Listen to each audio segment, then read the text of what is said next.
JM public school में महिला दिवस के मौके पर महिलाओं के अधिकारों को लेकर स्टूडेंट्स से हुई चर्चा। आज़ादी के बाद महात्मा गांधी ने देश में सभी नागरिकों के लिए समान अधिकार व समान कानून का देखा था सपना। दिल्ली बाईपास स्थित ईदगाह बस्ती में जेएम पब्लिक स्कूल में महिला दिवस के मौके पर हरिदेव जोशी यूनिवर्सिटी की उपाध्यक्ष सारा इस्माइल ने स्टूडेंट से अपने अधिकारों और संविधान में सभी के अधिकारों को लेकर चर्चा की।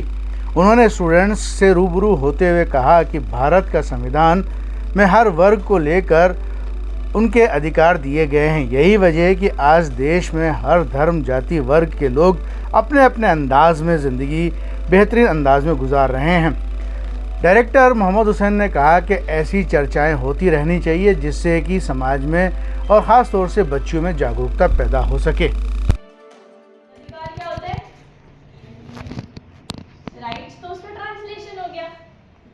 आपका जो बेसिकली आपको जो करने का हक है कि इस चीज को करने से या इस चीज को मिलने से आपको कोई नहीं रोक सकता है, वो आपका अधिकार है। ठीक है, जैसे कि फंडामेंटल राइट्स सबको पता है। बड़े बच्चों को फंडामेंटल राइट्स पता है क्या होता है? नहीं पता? यस और नो? फंडामेंटल राइट्स जो हैं वो हमें कॉन्स्टिट्यूशन के दिए हुए जो सबसे इम्पॉर्टेंट और सबसे बेसिक अधिकार है वो फंडामेंटल राइट्स होते हैं। ठीक है, हमारे फंडामेंटल राइट्स के अंदर क्या आता है? Equality, freedom, right to education, है ना, ये सारी चीज़ें फंडामेंटल राइट्स में आती है। इतना तो पता होगा, है ना। आपकी जो जेंडर इक्वालिटी है वो भी आपका एक फंडामेंटल राइट है। तो जब जेंडर इक्वालिटी की और महिलाओं के अधिकार की बात आती है तो अधिकतर हमको देखने को मिलता है कि उसका जो डिसीजन मेकिंग है वो किसके द्वारा हो रहा है? मेल्स के द्वारा। फीमेल्स के क्या राइट्स है वो कौन डिसाइड कर रहा है? मेल। तो क्या ये बैलेंस सही है? नहीं ना। फीमेल्स को और मेल दोनों को इक्वल भागीदारी होनी चाहिए उनके खुद के राइट्स डिसाइड करने की कॉन्स्टिट्यूशन के अंदर। ठीक है, जो अथॉरिटी है वहाँ पर गवर्नमेंट के अंदर, है ना, जो लॉ मेकिंग बॉडीज होती हैं वहाँ पर फीमेल्स का भी उतना आवाज़ को वैल्यू देना ज़रूरी है। लेकिन फीमेल्स की आवाज़ को वैल्यू कौन देगा, कब देगा? जब फीमेल्स के पास खुद के पास अवेयरनेस होगी, खुद को उनको पता होगा कि उनके लिए क्या अच्छा है क्या बुरा है। आपको क्या सबको पता है कि आपके लिए क्या अच्छा है क्या बुरा है? थोड़ा बहुत तो हमें आइडिया रहता ही है ना कि ये चीज़ मेरे लिए अच्छी है। एज अ ह्यूमन मुझे इस चीज़ की नेसेसिटी है ना, मुझे इस चीज़ की मेरे पास अधिकार होने की बहुत ज़रूरत है। जैसे कि एजुकेशन का राइट जब हम देखते हैं तो क्या होता है?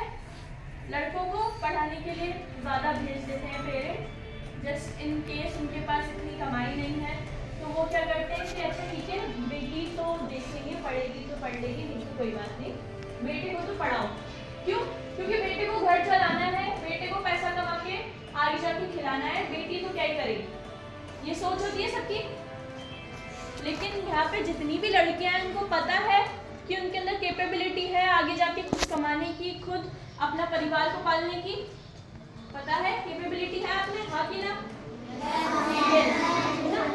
तो जब हमारे अंदर कैपेबिलिटी है, जब ऊपर वाले ने हमको इक्वल दिमाग दिया है, जब ऊपर वाले ने हमको इक्वली ट्रीट करने को भी बोला गया है, कुरान के अंदर भी आपको पता है ना फीमेल्स के पास में राइट्स इक्वल है। कुरान में जब इक्वल राइट्स दिए गए हैं तो जब हम दुनिया में जब देखते हैं कि हमारे साथ इक्वल ट्रीटमेंट नहीं हो रहा तो क्या हम इसके लिए कुछ नहीं करेंगे? क्या हम इसके लिए पढ़ाई नहीं करेंगे? करेंगे ना। तो ऐसे ही एक लॉ आया था, लॉ जो है उसकी बात चल रही है, आया नहीं, यूनिफॉर्म सिविल कोड, यूसीसी के बारे में हम सब ने सुना है, थोड़ा थोड़ा सा न्यूज़ में सुना होगा यूसीसी के अंदर, है ना। तो यूसीसी के ना बहुत सारे मिसकंसेप्शंस भी हैं, यानी कि अफवाहें भी हैं उसके बारे में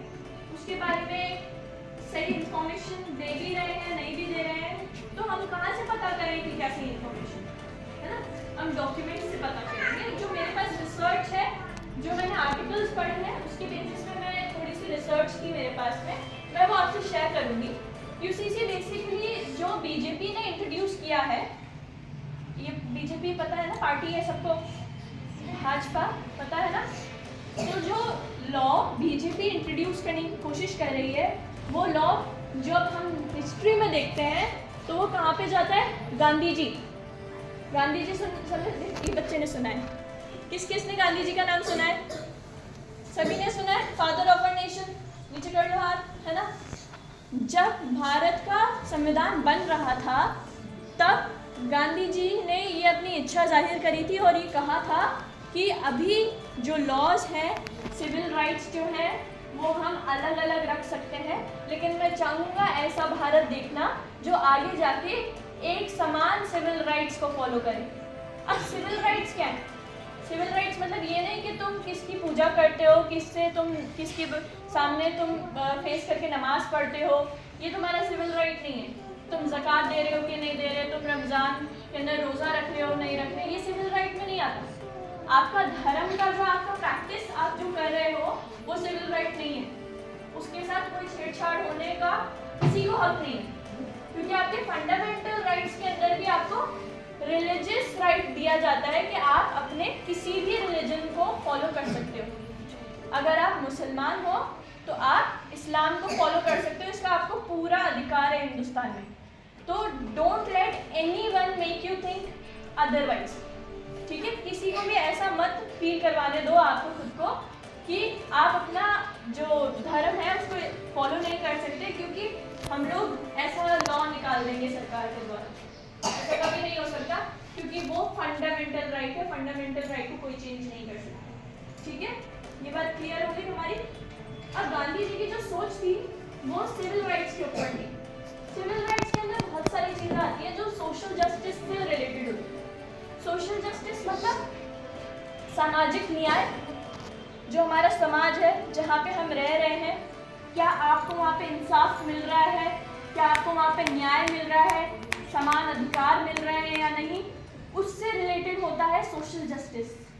और गांधी की जो सोच रही है वो हमेशा सोशल जस्टिस के लिए रही है, धर्म के नाम पे भेदभाव करने की नहीं रही, जो आज हमको देखने को मिलता है पार्टी से, ठीक है।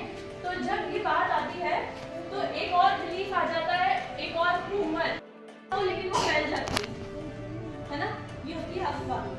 हमें अफवाहों पे भरोसा नहीं करना। मैं आपको 3-4 अफवाहें बताऊंगी यूसीसी के बारे में जो बहुत ज़्यादा फैलाई जा रही हैं। सबसे पहला जो मैंने आपको बताया कि आपको आपके धर्म को फॉलो करने से रोक दिया जाएगा, जो कि नहीं किया जा सकता, फंडामेंटल राइट्स है आपके पास, ठीक है। तो अगर कभी जस्ट इन केस यूसीसी का इम्प्लीमेंटेशन हो रहा है या कुछ भी हो रहा है और आपको ये चीज़ बोल करके दबाने की कोशिश करी जाए कि तुम्हारा धर्म फॉलो नहीं कर सकते, तुम सब लोगों को, माइनॉरिटी के जितने भी लोग हैं उनको एक ही धर्म फॉलो करना है, तो उसको सुनकर दबना नहीं है। तुम्हें तुम्हारे लॉज की किसी से भी ज़्यादा नॉलेज होना ज़रूरी है, ठीक है। हम जब माइनॉरिटीज़ पे आते हैं तो माइनॉरिटी के अंदर एक डर रहता है। माइनॉरिटी क्या होती है? पहली बात तो अल्पसंख्यक क्या होता है? जिनकी पॉपुलेशन सबसे ज़्यादा कम होती है। हिंदुस्तान के अंदर कौन से धर्म की पॉपुलेशन सबसे कम में आती है? एक तो मुस्लिम्स हो गया जो कुछ 8-13% कुछ आता है, ठीक है। एक क्रिश्चियंस हो गए, सिख हो गए, है ना। ये जो धर्म है ये सबसे ज़्यादा माइनॉरिटी वाले धर्मों में आते हैं, ठीक है।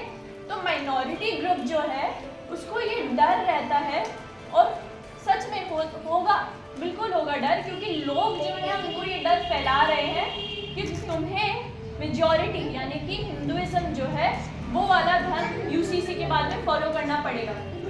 तो ऐसा नहीं है, ठीक है। ये दो मिसकंसेप्शन जो है कि मेजॉरिटी का धर्म फॉलो करना पड़ेगा, और पहला कि आप खुद का धर्म फॉलो नहीं कर सकते, ये दोनों चीज़ें कोई नहीं ले सकता आपसे। अब जो दूसरी चीज़ आती है वो फीमेल्स के ऊपर आ जाती है। जब विमेंस राइट की हम बात कर रहे थे, मैंने शुरू बात उससे करी थी, तो विमेंस राइट में क्या होता है कि आपको हर तरीके के राइट के बारे में बात होती है। डिवोर्स का होता है, मैरिज का होता है, इनहेरिटेंस का भी होता है। इनहेरिटेंस मतलब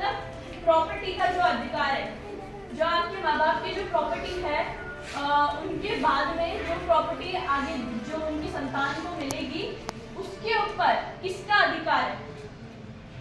इस्लाम में कुरान के हिसाब से आपको लड़के को भी अधिकार है प्रॉपर्टी का, लड़कियों को भी अधिकार है ना। लेकिन क्या हर धर्म में ये अधिकार दिया जाता है? नहीं दिया जाता, हाँ कि ना? नहीं दिया जाता, ठीक है। बहुत बार ऐसा देखने को मिलता है कि जो प्रॉपर्टी का इनहेरिटेंस है, प्रॉपर्टी जो है वो लड़कों को दे दी गई और लड़की जो है उसको प्रॉपर्टी नहीं मिलती, उसका अधिकार ही नहीं है उसके माँ बाप की प्रॉपर्टी पे।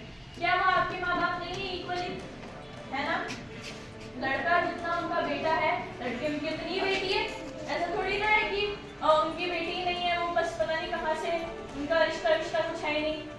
रिश्ता तो खून का ही है, उतना ही है जितना लड़के का है। तो इनहेरिटेंस का राइट्स जो लड़कियों के पास इक्वल होना चाहिए, ऐसी चीज़ों को ये सिविल राइट्स के अंदर आता है। इन सारी चीज़ों को हमें ध्यान रखना पड़ेगा कि लड़कियों को ये नॉलेज खुद के लिए होनी चाहिए कि हमारे पास जब पहले से ये राइट दिया गया है तो गवर्नमेंट भी हमको ये राइट दे। क्योंकि लोग क्या करते हैं, पर्सनल लॉ बोर्ड्स को वो ओवरलुक कर जाते हैं। वो देखते हैं कि अच्छा क्या ही कुछ कर लेगा हमारे, हम लड़कों को अपनी प्रॉपर्टी दे देंगे तो क्या ही हो जाएगा। तो ऐसा जो लॉ होता है ये हमारे लिए ज़रूरी है। अब लड़कियों के लिए एक और चीज़ ज़रूरी होती है, शादी और डिवोर्स का राइट। वो आपको खुद को पता होना चाहिए कि आपके पास कितना अधिकार है, कितना अधिकार नहीं है, क्या आपके लिए सही है, क्या आपके लिए सही नहीं है, ठीक है।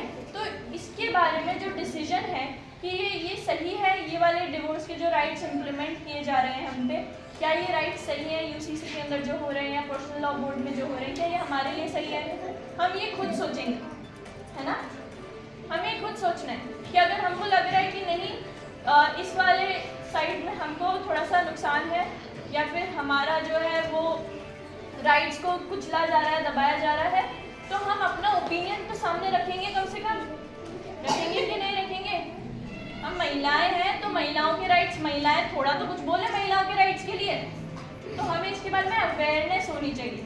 जितनी भी लड़कियां हैं यहाँ पे, ये सारे अभी बड़े हो रहे हैं, है ना, सब लोग अभी कॉलेज में जाएंगे, आगे जाके आप लोग करियर्स में अपना आगे बढ़ोगे, तब आपके पास में ये राइट्स की जो अवेयरनेस है वो होना ज़रूरी है। क्योंकि कॉन्स्टिट्यूशन आपको इनहेरिटेंस का राइट दे रहा है, कॉन्स्टिट्यूशन आपको फंडामेंटल राइट्स में जेंडर इक्वालिटी दे रहा है, एजुकेशन का राइट दे रहा है।